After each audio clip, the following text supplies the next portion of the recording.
बिस्मिल्लाहिर्रहमानिर्रहीम। अस्सलाम वालेकुम। I am professor Abdul Quddus. Recently जो मैंने प्रोग्राम शुरू किया हुआ है मुस्लिम आइडेंटिटी, उस सिलसिले में आज मैं हक़ की तलाश, द राइट की इस्पात, इसके ऊपर बात करूँगा। मैंने लास्ट एपिसोड में बताया कि किस तरह से जो सो कॉल्ड आपके मौलवी होते हैं गांव के लेवल पे, वो किस तरह से लोगों को गुमराह करते हैं। तो मैंने उसका वो जो मेथड था, वो जो सारी चीज़ें उसमें डिस्कस की।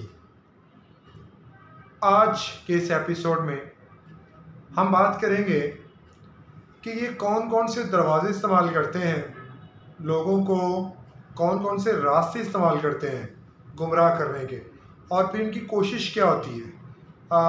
आज मैं डिस्कस करूँगा विलेज लेवल तक कि गांव में आपको अंदाज़ा ही है कि इमाम जो है उसकी इज़्ज़त बहुत होती है, और इमाम को समझा जाता है कि उसने जो कह दिया वो वही ठीक है, और मिनोअन लोग जो है उसको कबूल करने पे तैयार हो जाते हैं, उसकी बात को विदाउट एनी रिसर्च, तहकीक नहीं करते किसने जो कहा है वो ठीक भी है या गलत है। और यही कुछ हमारे उधर भी मामला था। अब उस इमाम को तो ये अंदाज़ा हो गया कि मैं कोई ठोस दलील नौजवानों को नहीं दे सकता, तो अब मैं वो सहारे, वो कमज़ोर सहारे जो मेरी इस इमामत को बरकरार रखें, मैं उनको मजबूत करूं। अब उसने ये कहना शुरू कर दिया कि इनके तर्जुमे अपने हैं, यानी उसने मेरे ऊपर एक लेबल लगा दिया कि ही बिलोंग्स टू फ्रॉम फलां सेक्ट, कि ये फ़लाँ सेक्ट से में चला गया, फ़लाँ फ़िरके में चला गया। I am extremely against sectarianism. मैं फ़िरकाबाजी के सख्त खिलाफ। देखिए, क्लियर सी बात है, हमारा दीन इस्लाम है, और इस्लाम वो यूनिक, वो लाजवाल दीन है जो अल्लाह रब्बुल आलमीन ने उतारा। नबी करीम सल्लल्लाहु अलैहि वसल्लम ने उसको प्रैक्टिस करके दिखा दिया। अब इसमें किसी किस्म की कोई एम्बिगुइटी, कोई अबहाम, कोई गैर वाज़ेह बात नहीं होनी चाहिए। अब जब उसने ये रास्ते अपनाए, ये हथकंडे बल्कि इस्तेमाल किए, तो दूसरी तरफ मैंने ये क्या किया, मैंने कहा कि ये हो ही नहीं सकता। जाअल हक वसाहकल बातिल इन्नल बातिल काना ज़हूका। आपको राइटियस बात की, सही रास्ते की समझ आ गई है, आपको तौहीद की समझ आ गई है, आपको सुन्नत की समझ आ गई है, तो उसको आगे एक्सपेंड करना चाहिए। वो एक छोटी सी सोच, छोटे माइंडसेट के साथ नहीं। हमें जो न्यू ट्रेंड्स हैं, जो न्यू थिंकिंग्स हैं, जो न्यू अप्रोचेस हैं, उनको साथ लेके चलना है। और हमें इस तरह से चलना है कि हम, जो हमारा आज का नौजवान है, उसको ये भी फील ना हो कि ये पता नहीं क्या बात कर रहे हैं। अब मैंने क्या किया, बजाय इसके कि I started saying the sermon of Friday in our mosque, मैंने मस्जिद के अंदर जो है वो खुतबा जुमा देना शुरू कर दिया, उसकी बाकायदा प्रिपरेशन करनी, कुरान और सुन्नत की रोशनी में लोगों को दलाइल देने, एफर्ट करनी इसके ऊपर। अब दूसरी तरफ टारगेट मैंने क्या किया था, उस सो कॉल्ड मौलवी को एक्सपोज करना। हर जुमे में मैं मैक्सिमम टाइम जो है वो 30 to 35 मिनट का टाइम होता है, मैक्सिमम 40 के भी हो जाती। तो उसमें मेरी पूरी कोशिश होती कि जो मैंने टॉपिक चुना हुआ है, करंटली जो डाउनफॉल है हमारी सोसाइटी का, हमारे माशरे में मसाइल क्या हैं, मैं उनके ऊपर बात करूं। तो दूसरे लम्हे मैं जो है वो एंड पे 10-12 मिनट उस सो कॉल्ड मौलवी के ऊपर भी बात करता कि उसकी जो जो खबास्ते हैं वो लोगों के सामने हैं। अब उसका ये फ़ायदा हुआ, the people started asking question to him, लोगों ने सवाल करने शुरू कर दिए। अब वो लाजवाब होता चला। लेकिन जब ऐसे लोग जो होते हैं ना, जो गुमराह होते हैं, लोगों को गुमराह करते हैं, और ये समझते हैं कि मेरा रिज़्क, मेरी रोटी जो है वो सिर्फ इसी बात के ऊपर है कि मैं अगर, यानी उसका ज़हन यही था उस मौलवी का, कि अगर मैंने जो है वो लोगों के सामने सही रास्ता रखा, तो मेरे जो 7 एकड़ मस्जिद के नाम है, मेरे तो वो चले जाएंगे, छिन जाएंगे मुझसे। लेकिन एक चीज़ तय है कि रिज़्क़ तो अल्लाह के इख्तियार में है, सेहत अल्लाह के इख्तियार में, ज़िंदगी अल्लाह के इख्तियार में, मौत अल्लाह के इख्तियार में, आसानी अल्लाह के इख्तियार में, परेशानी से निकालना अल्लाह के, हर चीज़ अल्लाह के इख्तियार में। इवन एक पत्ता भी नहीं झड़ता अल्लाह के इल्म के बगैर, अल्लाह के नॉलेज में वो भी होता है। और नबी करीम सल्लल्लाहु अलैहि वसल्लम ने फरमाया, हुक्म कल फरमाया, काली रात हो, काला पहाड़ हो, काले पहाड़ के ऊपर काला पत्थर हो, काले पत्थर के ऊपर चलने वाले काले कीड़े के कदमों की आवाज़ अल्लाह रब्बुल आलमीन अपने अर्श पे सुनते हैं। अब यहाँ से अंदाज़ा लगाएं कि अल्लाह रब्बुल आलमीन की ज़ात कितनी बारीक बीन है। जब अल्लाह इतना बारीक बीन है तो हम क्यों अपने आप को अल्लाह के हवाले क्यों नहीं करते? हमारे ये सो कॉल्ड मौलवी क्यों भूल जाते हैं कि राज़िक अल्लाह, लोगों को बताते हैं कि राज़िक अल्लाह है, अल्लाह के सिवा किसी से नहीं मांगना, ये कहते हैं लोगों को, मगर दूसरी तरफ जब अपनी बारी आती है तो गुमराही की सारी हदें पार करने की पूरी कोशिश करते हैं कि जो है वो हमारा रिज़्क़ छिन जाएगा, हम किधर जाएं, हम क्या करें। तो ये नहीं होना चाहिए। मैंने हर जगह पे जहाँ तक हो सकता था उसको एक्सपोज किया, और this is not back biting, ये कोई उसकी चुगली नहीं है, कोई गीबत नहीं है। यानी वो इंसान जो दीन के हवाले से लोगों को गुमराह करता है, हम उसको शुतर बेमुहार नहीं छोड़ सकते। हमें लोगों को बताना होगा कि हक क्या है, बातिल क्या है, और उसको एक्सपोज करना होगा जो बंदा जो है वो गलत रास्ते के ऊपर लोगों को लेके जा रहा हो। अब उस बेचारे के पास तो कोई दलील ना थी, क्योंकि कुरान और सुन्नत, नबी करीम सल्लल्लाहु अलैहि वसल्लम का फरमान, इससे बढ़ के दलील क्या हो सकती है? एक तरफ ये दलील हो और दूसरी तरफ इंसान की बातें, किस्से कहानियाँ हो, तो कौन कब तक आखिर लोग यकीन करेंगे? फिर लोगों ने उससे सवाल पूछना है, उसने कभी इधर की मारनी, कभी उधर, कभी ये दलील वो दलील।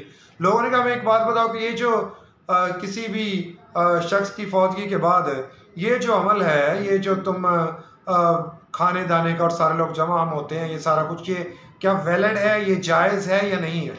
तो वो बताता कि ये है तो गलत है, लेकिन इसमें कोई हरज भी नहीं है। यानी ये जो फ्लेक्सिबिलिटी हम निकालते हैं ना दीन के अंदर हरज वाली बात करके, तो हम ये समझते हैं कि हम बहुत नेकी का काम करें। ऐसा नहीं है, उसमें हमें जो है वो करेक्ट, जो राइटियस बात है वो बताना होता है। और ये जितने भी जो लोग खतीब हैं, जो मुसल्ले के ऊपर मुसल्ला इमामत पे खड़े होते हैं, this is your their duty to inform the public about the righteousest path. और पब्लिक की भी ये ड्यूटी है कि वो अपने आप को ये कह कि अल्लाह के यहाँ जान नहीं छुड़ा सकेगी कि हमें तो फ़लाँ ने गुमराह किया था, या अल्लाह में तो हक़ का पता ही नहीं था, हम तो पढ़े नहीं थे।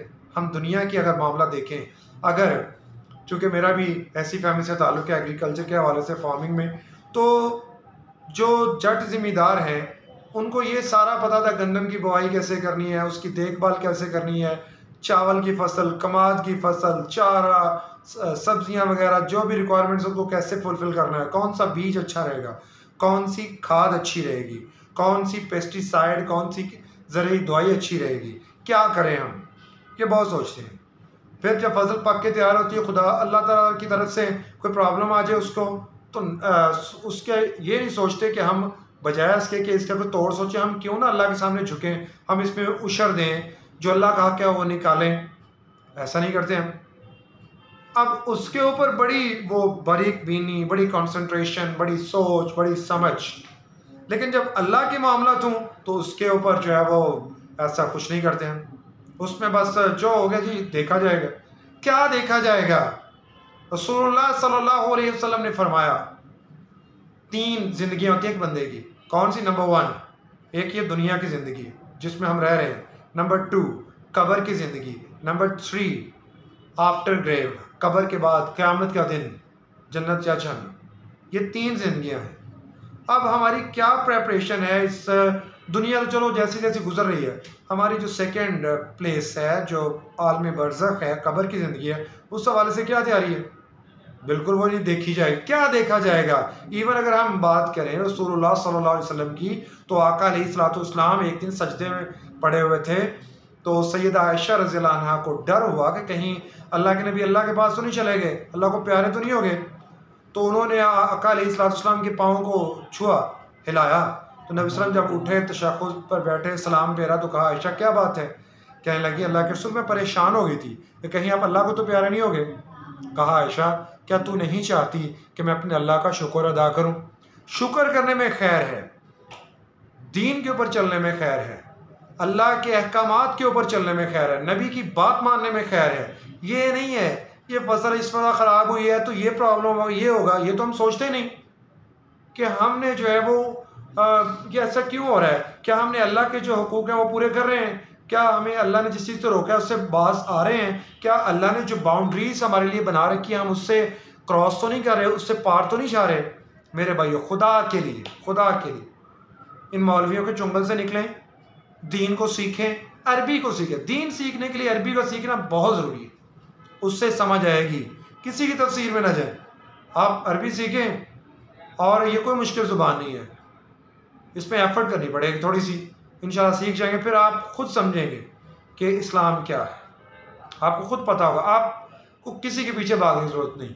आप अरबी के हदीस, बुखारी हो, मुस्लिम हो, तिरमिज़ी हो, अबू दाऊद हो, निसाई हो, उनको पढ़ें अरेबिक पैटर्न में, आपको समझ आ जाएगी। आप कुरान पढ़ें, समझ आ जाएगा, सारा कुछ समझ आएगा। फिर वो भी बात चली जाएगी। शैतान इसी तरह कहता है ना, हर एक ने अपने तर्जुमे किए हुए हैं, तो मैं किधर जाऊँ, यही शैतान सबक देता है ना। तो फिर हम ये चीज़ लेके बड़ा कंफर्टेबल जोन में चुप करके बैठ जाते हैं, तो कोई नहीं, मुझे तो पता ही कोई नहीं है, मैं क्या करूँ, मुझे तो कोई अंदाज़ा नहीं। मैं अल्लाह को कह दूँगा कि अल्लाह मुझे तो फलां ने गुमराह किया था। मेरे भाइयों, इस तरह बात नहीं बनने वाली। हमें सोचना होगा इस पर, हमें कोशिश करनी होगी कि हक क्या है, बातिल क्या है। हक को भी समझना है और बातिल को भी समझना है, ताकि कहीं ऐसा ना हो कि हम अनजाने में अल्लाह की जो है वो बगावत कर बैठे। तो जिस तरह हम ज़िम्मेदारी में, दुनियावी बिजनेस में, दुनिया के कामकाज में, मामलात में इतनी कीन ऑब्जर्वेशन रखते हैं, इतनी हमें दीन में भी रखनी होगी, और हमें कोशिश करनी होगी कि हम इसमें जो है वो अपने आप को राइटियस पाथ की तरफ, सही रास्ते की तरफ लेके चलें, ताकि हमारी आखिरत भी बेहतर हो सके। पहला सवाल हमें पूछा है जी पाकपतन से। पाकपतन से में पूछते हैं उस्मान इब्राहिम, कहते हैं कि हमारे इधर बहुत बड़ा एक मज़ार है और लोग वहाँ जाते हैं, मन्नतें मुरादें मांगते हैं, तो क्या ये शरई तौर पे जायज़ है? देखिए उस्मान इब्राहिम साहब, पहली बात तो ये है कि अल्लाह के अलावा किसी को पुकारने की इस्लाम इजाज़त नहीं देता। हमें सिर्फ़ अल्लाह को ही पुकारना है, अल्लाह से ही मांगना है। हाँ, दुनियावी कुछ असबाब होते हैं, जैसे आपका कोई बंदा ज़िंदा है सामने है तो उससे कुछ हाजत है, ज़रूरत है, तो डिस्कस की जा सकती है। लेकिन इसका ये मतलब हरगिज़ नहीं कि वो चीज़ें जो बंदों के इख्तियार में नहीं, और वो उनसे मांगना, जैसे किसी से औलाद मांगना, किसी से दौलत मांगना, किसी से रोज़गार मांगना, जो है वो इस अंदाज़ में जैसे रब से मांगा जाता है, तो इसकी इस्लाम इजाज़त नहीं देता। तो उसका तरीका मैं आपको यही जवाब देना चाहूँगा उस्मान साहब, कि आप कुरान करीम का मुताला करें, क्योंकि अल्लाह रब्बुल आलमीन ने सूरह हज के आखिर में बता दिया है, या अय्युहल्लज़ीना आमनू, ए लोगो, या औज़ु बिल्लाहि मिनश शैतानिर रजीम, या अय्युहन्नास ज़ुरिबा फस्तमिऊ लहू इन्नल्लज़ीना तदऊना मिन दूनिल्लाहि लन यख़्लुक़ू ज़ुबाबा। अल्लाह ने कहा कि जिनको तुम पुकारते हो तो मक्खी भी नहीं बना सकते। जब अल्लाह ने ये बता दिया है कि जिनको तुम पुकारते हो वो मक्खी भी पैदा नहीं कर सकते, तो फिर वाह हम क्यों जा। और फिर वो जो फौत हो चुके हैं उन्हें तो खुद नहीं पता कि वो उठाए कब जाएंगे, उन्हें खुद नहीं पता उनके साथ क्या हो रहा है, हम खुद नहीं जानते उनके मामलात, हम क्यों अपने आप को इम्तहान में डालते हैं। उन लोगों ने कोशिशें की अपनी इस्लाह के लिए, मुआशरे की इस्लाह के लिए, वो अपने अल्लाह के पास चले गए, उनके दूसरी दुनिया शुरू हो चुकी है, आलम बरज़ख, कब्र की ज़िंदगी। हम क्यों उनसे तवक्कुआत लगा के बैठे हुए हैं। दूसरा क्वेश्चन जो है वो मुझे मेल किया है, और ये मुझे पूछा सरगोदा से।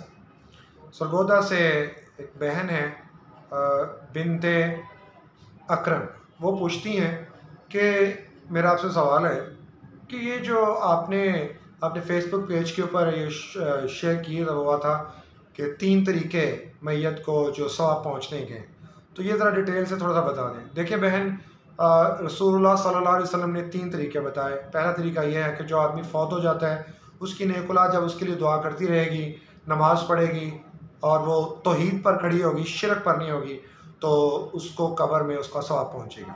दूसरा तरीका प्यारे पैगम्बर अलैहिस्सलाम ने बताया हुक्म काल कि जो बंदा अपनी ज़िंदगी में दीनी तालीम किसी को देता है तो जब तक वो लोग उसके ऊपर अमल पैरा रहेंगे तो इसको कब्र में सवाब पहुँचेगा। और तीसरा तरीका बताया कि जो बंदा अपनी ज़िंदगी में पब्लिक वेलफेयर का, आवाम की फलाह बहबूद का काम कर जाता है, उनके लिए कोई ऐसा काम कर जाता है कि उनको फ़ायदा और वो लोग उसको दुआएं देते रहें, तो उसको कब्र में जो है वो सवाब मिलेगा। लेकिन अगर कोई वो कोई बुरी चीज़ करके जाता है जिससे मुआशरे में बिगाड़ आता है, तबाही होती है, बेहयाई फैलती है, बेरहमी फैलती है, तो इसका अजाब भी उसको कब्र में ज़रूर होगा। नेक्स्ट क्वेश्चन पूछा है मुझे न्यूयॉर्क से, न्यूयॉर्क अमेरिका से, और the person asked his name is William Morris. William Morris asked me that I am time and again watching your channel, but at present I have noticed that you are not uploading English videos. Mr. Morris, sorry for that, and he requested me that please tell us about Tawheed, the very first pillar of Islam. Inshallah, soon I will describe Tawheed in detail in English, and inshallah I will upload it soon and you will be able to understand. And not only Mr. William Morris asked about this one, another question, the same question we are also having from I think this is Hobart, Australia, from where Mr. Neil Mackenzie asked the same question. Neil Mackenzie, you have no need to worry. Inshallah, I shall try my best to conduct my lecture, especially on Tawheed, with the arguments from Quran and Sunnah. And inshallah, soon it will be uploaded. So sorry for that, I'm quite delaying in this matter due to some amusements and some tough routine of life. But it will be my top priority that I should deliver lecture on this topic. From Netherlands, Amsterdam, Mr. Lonsky, he asked the same question also. Inshallah, soon I will deliver this one. Pakistan से मुझे पूछा है जंग से वक़ार और नुमान और खालिद महमूद ने, वो यही सवाल पूछते हैं कि आपका तौहीद के ऊपर डिटेल लेक्चर जो है वो ज़रा दे उर्दू में। तो एक तरफ इंग्लिश की रिक्वेस्ट, एक तरफ उर्दू की, इंशाल्लाह दोनों में मैं जो है वो जल्द दूँगा, तो इन डिटेल बताऊँगा, बड़ी कीन ऑब्जर्वेशन के साथ चीज़ों को डिस्कस करूँगा। और ये भी ये साथ पूछते हैं कि हमारे इधर जो है वो एक मज़ार है और लोग बड़ी मनते मुरादें वहाँ लेके जाते हैं, बड़ी औलाद मांगते हैं और जो है वो एक दरख्त के नीचे बैठते हैं, एक चादर फैला के, और कहते हैं अगर वहाँ से बेर जो है वो गिरेगा बेरी के दरख्त के नीचे से तो उनके यहाँ बेटा होगा, नहीं होगा तो वो कुछ नहीं, अगर पत्ता गिरेगा बेटी होगी, कुछ नहीं गिरेगा तो वो बे औलाद रहेंगे। ऐसा कुछ नहीं है, ऐसी कोई दलील नहीं है कुरान और सुन्नत के अंदर। आप अल्लाह पे भरोसा करें, उन लोगों को गाइड करें, उनकी रहनुमाई करें, उन्हें बताएं कि औलाद अल्लाह के ज़िम्मे है, चाहे तो बेटे दे, चाहे बेटियां दे, चाहे दोनों मिला के दे, चाहे कुछ ना दे, ये अल्लाह के इख्तियार में है, ये किसी और के इख्तियार में नहीं। अजीब एक इंसाफ, हम इंसाफ भी नहीं कर पाते, यानी जो बंदा अपने आप को मौत से नहीं रोक सका, हम उनसे जाके बेटे बेटियां मांगना शुरू कर देते हैं, तो ये इस्लाम का वतीरा नहीं है। हमें अपने पैगम्बर अलैहिस्सलाम से सीखना होगा। आपकी सीरत में कोई ऐसी मिसाल नहीं मिलती। इवन कि अगर हम उस वाक़े को देखें तो उमर रज़ी अल्लाह अन्हु, अबू बकर जानो, नबी करीम सल्लम की ज़िंदगी में जब बैत रिज़वान हुई थी, एक दरख्त के नीचे बैत की थी सहाबा ने उस्मान रज़ी अल्लाह के मामले पर, तो बाद में जब उमर रज़ी अल्लाह का दौर आया तो उस वक़्त लोगों ने उस दरख्त को जो है वो मुतबरक समझना शुरू कर दिया। लोगों ने कहा कि नबी सल्लम और सहाबा ने बैत की थी तो ये दरख्त बड़ा जो है मुतबरक है, तो इस दरख्त से हमें बड़ा फैज़ मिलेगा, ये होगा वो होगा। जब लोगों के अकीदे ख़राब होना शुरू हो गए तो उमर रज़ी अल्लाह अन्हु, बड़े ज़ीरक इंसान, बड़े ज़ीरक खलीफा, बड़े ही मैं कहता हूँ कि अजीम मुसलमान, अजीम सहाबी, और उन्होंने फ़ौरन कटवा दिया उस दरख्त को कि लोगों के अकीदे बर्बाद ना हो। तो यहाँ क्या होता है, यहाँ तो आज आप सड़क के किनारे कोई एक डेयरी बना दें, उसके ऊपर ग्रीन कपड़ा जो फैला दें, आप चंद एक दिन में देखें वहाँ सारा कुछ कुब्बे जुब्बे बनना शुरू हो जाएंगे, मनते मुरादें और सारा कुछ होना शुरू हो जाएगा। तो इस्लाम का ये वतीरा नहीं है। इस्लाम तो एक क्लियर कट दीन है। एक तरफ लोगों के दावे या का नाबुद वही या का नस्ताइन, और एक तरफ वहाँ किसी भी पूजा गाह में किसी दरबार पे जाके झुके होते हैं कि मैंने तो वजारत तुमसे ही लेनी है रब मेरे अल्लाह। वहाँ सजदे कर रहे होते हैं, वहाँ अजीबोगरीब हरकतें कर रहे होते हैं। क्या हो गया है ये? इस्लाम को पढ़ें, खुदा के लिए इस्लाम को पढ़ें। तो ऐसा कुछ नहीं है, औलाद देना अल्लाह के इख्तियार में है। ये किसी मज़ार, किसी दरबार, किसी बेरी बेर से इसका कोई ताल्लुक़ हरगिज़ नहीं है। अगला क्वेश्चन मुझे पूछा है, मेरे मेलिंग एड्रेस पे आया और उन्होंने व्हाट्सएप पे भी मुझे पूछा है, और इनका ये प्लेस है पेशावर से। पेशावर से पूछते हैं, नाम है इनका फ़हीमुद्दीन। तो फ़हीमुद्दीन साहब पूछते हैं कि मेरे 4 बेटे हैं माशाल्लाह, और अल्हम्दुलिल्लाह मैंने अच्छी तरबियत की है, नमाज़ भी पढ़ते हैं, कुरान भी पढ़ते हैं, और मैंने इनको एक कारोबार बना के दिया हुआ ड्राई फ्रूट का, और वो बड़ा अच्छा जा रहा है। हम अल्लाह का हिस्सा भी निकालते हैं, अल्लाह के रास्ते में खर्च भी करते हैं, और अल्लाह ने बड़ी बरकत डाली हुई है। तो मैं आपका वो मैंने देखा था प्रोग्राम सदक़े के हवाले से जो आपने बताया था, तो मैं बड़ा मुतासर हुआ उससे, और मैंने ये शुरू किया और सदका देना। और जो वाक़या आपने शेयर किया था कि एक बाग वाला था और अल्लाह ने एक बादल को हुक्म दिया था कि जाओ उसके बाग को पानी पिलाओ, तो उसकी वजह यह थी कि वो अल्लाह का हिस्सा भी निकालता था जब बाग में फसल जो है वो फल पक के तैयार होता था। तो मैंने भाईजान ऐसा ही किया और मेरे माल में बहुत बरकत पड़ी है। तो फ़हीमुद्दीन साहब बहुत बहुत शुक्रिया। मेरे लिए भी दुआ कीजिएगा अल्लाह से, अल्लाह मेरे लिए भी दुनिया और आखिरत की कामयाबी मुझे दे, और अल्लाह आपको भी मज़ीद नेक अमल करने की तौफ़ीक दे। तो आज के प्रोग्राम में इतना ही। आज के प्रोग्राम में मैंने सो कॉल्ड जो मौलवी हैं जिस तरह गुमराह करते हैं उस हवाले से आपको बताया, और अपने साथ जो बीती वो बताया, सवालों के जवाब दिए। आपके ज़हन में कोई भी सवाल हो अक़ीदे के लिहाज से, जो भी जहाँ तक हो सका मैं इंशाल्लाह उसका जवाब दूँगा। कुछ लोगों ने जो रिक्वेस्ट की थी कि तौहीद के ऊपर इंग्लिश लेक्चर अपलोड करें, तो इंशाल्लाह नेक्स्ट वीक में हो जाएगा, और अक़ीदा तौहीद के ऊपर उर्दू में भी नेक्स्ट वीक में आई शैल ट्राई माय बेस्ट कि मैं उसको बना के जो है वो अपलोड करूँ। आपके ज़हन में सवाल हो तो आप पूछ सकते हैं। मेरा मेलिंग एड्रेस है qudusabdul26@gmail.com।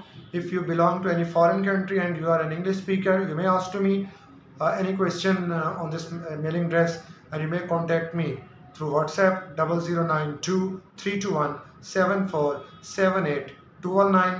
मेरे चैनल को लाइक कीजिए, सब्सक्राइब कीजिए, फैलाइए लोगों तक, ताकि मैक्सिमम लोगों को जो है वो फ़ायदा पहुँचे और वो जो है वो अपनी इस्लाह कर सकें। अल्लाह मुझे और आपको सही मानों में इस्लाम को समझने और उस पर अमल करने की तौफ़ीक अता फ़रमाए। टिल नेक्स्ट टाइम, इट्स अल्लाह हाफ़िज़।